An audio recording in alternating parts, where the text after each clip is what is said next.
આજે આપણે એક ખૂબ જ રસપ્રદ પુસ્તક થોમસ જે સ્ટેનલી અને વિલિયમ ડી ડાંકોનું ધ મિલિયનેર નેક્સ્ટ ડોર એના પર થોડી ઊંડાણપૂર્વક વાત કરવાના છીએ. આપણે એ સમજવાની કોશિશ કરીશું કે આ પુસ્તક સંપત્તિ વિશે શું કહે છે અને કદાચ આપણી અમુક ધારણાઓ પર સવાલ ઉઠાવે છે. હા, બિલકુલ. આ પુસ્તક ખરેખર આંખ ઉઘાડનારું છે. શરૂઆત જ એકદમ ચોંકાવનારી છે નહીં? પુસ્તક કહે છે કે મોટા ભાગના અસલી કરોડપતિઓ, ખાસ કરીને અમેરિકામાં, એવા નથી હોતા જેવા આપણે ધારીએ છીએ. મતલબ કે પેલી મોંઘી ગાડીઓ, ડિઝાઇનર કપડાં, એ બધું નહીં. બરાબર. હકીકતમાં એ લોકો ખૂબ સામાન્ય જીવન જીવતા હોય છે. શિસ્તબદ્ધ અને આશ્ચર્યજનક રીતે કરકસરવાળા. અને ઘણા તો સેલ્ફ મેડ હોય છે, મતલબ કે જાતે બનેલા. અને કદાચ આપણા પાડોશમાં જ રહેતા હોય, કોઈને ખબર પણ ના પડે. એમની ટેગલાઇન છે ને, તેઓ બાજુમાં રહે છે, પણ તેઓ શાંતિથી શ્રીમંત છે.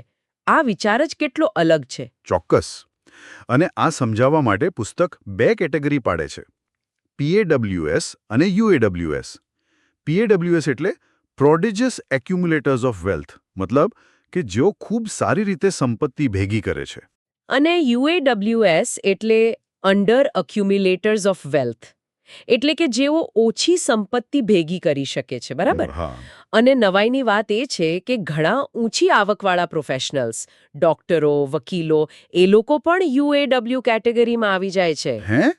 આ કેવી રીતે? વધુ કમાતા હોય એ લોકો ઓછી સંપત્તિ કેમ ભેગી કરે? આપણે તો એમ જ માનીએ કે વધુ પગાર એટલે વધુ પૈસા. જુઓ, અહીં જ પુસ્તકનો મુખ્ય મુદ્દો છે. પ્રોબ્લેમ છે લાઇફસ્ટાઇલ ઇન્ફ્લેશન, એટલે કે જીવનશૈલીનો ફુગાવો. અચ્છા. એટલે જેમ આવક વધે એમ ખર્ચા પણ વધારી દેવાના. બસ એ જ. મોટું ઘર, નવી ગાડી, મોંઘા શોખ. એટલે આવક ભલે ગમે તેટલી ઓછી હોય, બચત અને રોકાણ માટે કશું બચે નહીં. જ્યારે PAWs ભલે ઓછું કમાતા હોય, પણ એમની આવકના પ્રમાણમાં સાદગીથી જીવે છે અને નિયમિત બચત અને રોકાણ કરે છે. એટલે તમે કેટલું કમાઓ છો એના કરતાં તમે કેટલું રાખો છો અને એનું શું કરો છો એ વધારે મહત્વનું છે. આ તો આખી સફળતાની વ્યાખ્યા જ બદલી નાખે છે. સાચી વાત.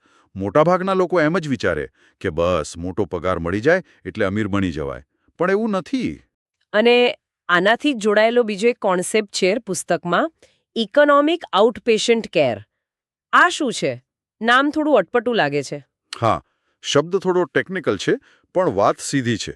એનો મતલબ છે કે માતા-પિતા જ્યારે એમના પુખ્ત વયના બાળકોને સતત આર્થિક મદદ કરતા રહે, જેમ કે ઘર માટે ડાઉન પેમેન્ટ આપવું, ગાડી લઈ આપવી, ક્યારેક તો રોજિંદા ખર્ચા પણ ઉઠાવવા. પણ આ તો સામાન્ય લાગે છે. મા-બાપ મદદ કરવા માંગે એમાં શું ખોટું? પુસ્તક દલીલ કરે છે કે ભલે ઈરાદો સારો હોય, પણ લાંબા ગાળે આ મદદ નુકસાન કરી શકે છે. એનાથી બાળકો આર્થિક રીતે પગભર થતા શીખતા નથી. પોતાની કમાણીમાંથી બચત કરવી, ખર્ચા મેનેજ કરવા, એ શિસ્ત કેળવાતી નથી. એટલે એમને ક્યારે પોતાની આવક કરતાં ઓછામાં જીવવાની જરૂર જ નથી પડતી, કારણ કે પાછળથી મદદ મળી જાય છે. બરાબર. એક જાતની સેફ્ટી નેટ હંમેશા હાજર હોય છે. એટલે પછી પેલી આત્મનિર્ભરતા અને નાણાકીય શિસ્ત આવતી નથી, જે PAW બનવા માટે બહુ જરૂરી છે. છે જે તમે એકઠા કરો છો, તે નહીં જે તમે ખર્ચો છો. વાહ, સીધી વાત. હા, આ સીધું જ આપણા સમાજમાં જે દેખાડો કરવાનું અને વસ્તુઓ પાછળ ખર્ચ કરવાનું દબાણ છે, એના પર પ્રહાર કરે છે. સમાજ તો આપણને સતત કહે છે, વધુ ખર્ચો, નવું લો, સફળતા એટલે ભૌતિક વસ્તુઓ. પણ આ પુસ્તક કહે છે કે ના ભાઈ, એમ નથી. બિલકુલ. સાચી સંપત્તિ અને નાણાકીય સ્વતંત્રતા દેખાડાથી નથી આવતી. એ આવે છે શિસ્ત, કરકસર, નિયમિત બચત અને સમજદારીપૂર્વકના લાંબા ગાળાના રોકાણથી.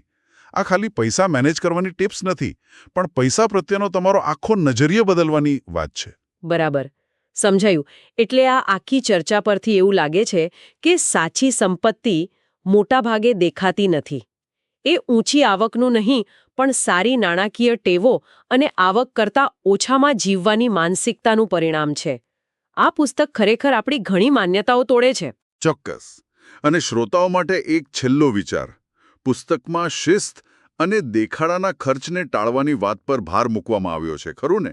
હા. તો વિચારો, કે આપણી રોજિંદી નાણાકીય ટેવોમાં એવો કયો એક નાનો, સાવ સામાન્ય લાગતો ફેરફાર આપણે કરી શકીએ, જે કદાચ શરૂઆતમાં બહુ મોટો ન લાગે, પણ સમય જતાં ભલે મોટી આવક ન હોય તો પણ આપણને સંપત્તિના પ્રચુર સંચયક એટલે કે PAW બનવા તરફ લઈ જઈ શકે. શું હોઈ શકે એ નાનો ફેરફાર? આ એક સારો પ્રશ્ન છે જેના પર સૌ વિચારી શકે.